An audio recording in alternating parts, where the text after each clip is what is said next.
Barbara, what animal best matches your personality?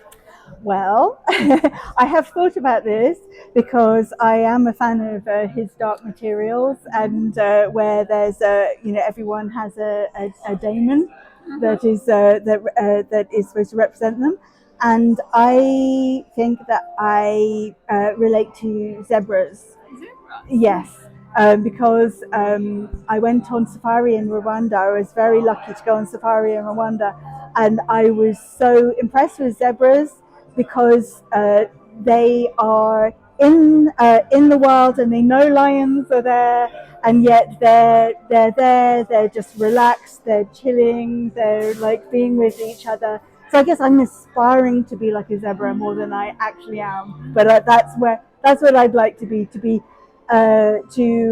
keep my calm when I know that there's lions around. I think that's like how you handle the keynote and the keynote panel. Sorry, are they lions? I don't know. I can't. I have to say that, but your pants really look. Oh yes, zebra. Yes, I've been. I'm channeling my inner zebra. That's beautiful. Yeah. So if we can move on to our next question, which is a series. So we are wondering what made your education journey exciting, and do you recall someone who gave you a hand?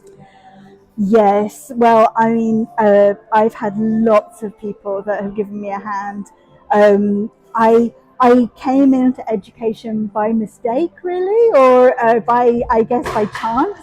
I did a sociology PhD actually on museums and the heritage industry, but the first job that I applied for was a job in an education department at University of Greenwich, and it was a study run by Becky Francis, who became my first mentor, and she was absolutely amazing, so supportive.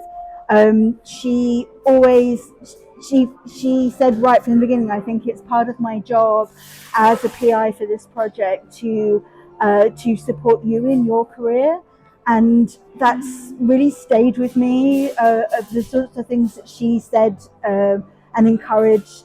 So I was really just a new research assistant, but she said one of the things we should do is we should each write an article based on the findings from this project, and we'll each lead on one. There was three of us. We'll each lead on one, and we'll each take turns being first author. And I thought that was so generous, and I've been inspired by her ever since. So, and I have to mention, there's lots of other people that have similarly helped me, such as Penny Jane Burke and Jill Crozier as well, when we were working at Roehampton. Many others I'm forgetting. So, but have similarly been very generous and looking out for their researchers. I hope I try and do the same as well. Thank you so much. Like, it's really beautiful when you look back at your very early career stages, and that's what we wish for our early career researchers as well. And if we can move on to our next question, which is from Bowen Zhang. So her question is, what did you do to remotivate yourself when you don't feel like writing, working, or reading? Yes, I mean that's such a good question. I don't know whether I have like fully cracked that. I think like everybody, you can have times where you just not feeling that you can do it, and you're just fed up with the thing that you have to do, and you've got a deadline, and you can't motivate yourself. So usually what I end up doing is surfing Google Scholar and finding alternative articles, and I just look up and try and do sort of think, okay, what might be something that I haven't explored yet in this topic, but someone might say an interesting thing that I can get inspired by.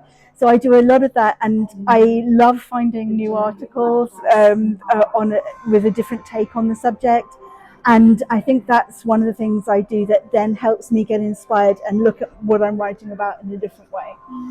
That's really beautiful, and somewhat reminds me the first time actually I read your article was in my masters. I was just looking, hunting something, and if I remember something about girls and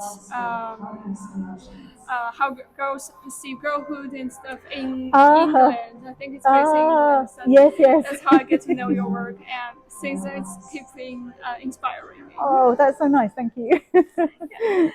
So if we can end our today's interview by you posing a question for the next interviewee. I love it. Okay.